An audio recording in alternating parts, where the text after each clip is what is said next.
right, we're here with Gabe McCoy, co-founder of Pierce McCoy, a boutique legal shop here in downtown Norfolk and former Regent alum. Is it former or am I always an alum? Are you always, you're always I think alum? you're always an alum. All right, well, you're always alum then. Perfect.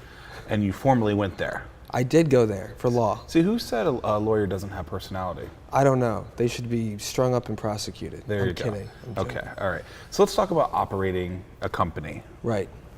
Who actually figures out, the breakdown percentages, the stocks of that company? Big question. It's the founders. The founders come together and they say, all right, here's who's going to own what, how much, and really control is a big issue that always comes up. So I'm looking at a document that was drafted and I know 20% of what it means. Right. Is that why you guys put these things together, to make it so that no one can understand what it means? Job security. Job security. Right. Okay. So we're working on an operating agreement. Right. You got 2 or 3 founders. They agree that it's going to be 50% for one of them and then 25 and 25. But then there's something called voting rights. Sure. How do voting rights get entwined into an operating agreement? So voting rights, control is the number one thing in my opinion. Mm-hmm. What does that mean? Control is who gets to dictate how the company's run, what decisions are made, who has the right to, for instance, decide whether the company's going to go in a different direction. Mm-hmm. Everyone has a role, but the person who can control how everyone goes together, that's a big thing. As the business owner, what type of questions should I be asking the legal counsel? I think you need to ask the attorney. You need to say, what documents do I need to structure the business? What do my partners and I need to ensure that we're set up for success? And does that change both times, the documents needed? It does. I think it changes depending on who's putting what into the business. If you came and you and I started a company and I put in the money and you put in the time. What would we call it? Zack and Gabe or Gabe and Zack? I think it would be Z&G Enterprises. I like it. Yeah, you like that? 5149? Of course. Okay. Yeah.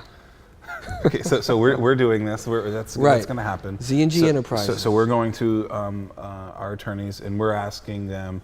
We need to make sure that we're going to set this up correctly. Right. Making sure that this marriage is going to last. That we understand what we're doing. Right. But I'm so excited that this company is going to happen that I don't do those things. Right. So then 6 months down the line we break up. We don't like each other anymore. Sure. It's just going to be Z. It's just going to be G. Right. Who owns what? That's when us attorneys have a lot of fun, and that's when, unfortunately, you guys make money. We make money. Is when there's litigation, there's fights, and now all the default rules apply. And when the default rules, the laws apply as opposed to a contract that's tailored for you, for Z&G. It's going to get expensive to unwind. If it's really truly nasty, it can become a major waste of time and resources. I've always heard that in the end, the lawyers make the most money, not the businesses in bad deal, or in when deals go sour, the legal teams are the ones who get it. So really being smart on the front end and investing in not only the time to make sure that those agreements are in place, but also the money so that those things don't happen. It's going to prevent a lot of problems. You will save money, in my opinion, from my experience. You'll save money by doing it right. You may spend a little bit, but knowing how life happens and knowing that circumstances change, you're going to face challenges. And if you just go based off the default rules, the default law, that could be expensive to unwind. Yeah. Well, I'm glad we did business together. Z&G Enterprises. Z&G Enterprises. Thanks. Gabe McCoy, Pierce Appreciate McCoy. it. Thank you. Thank you.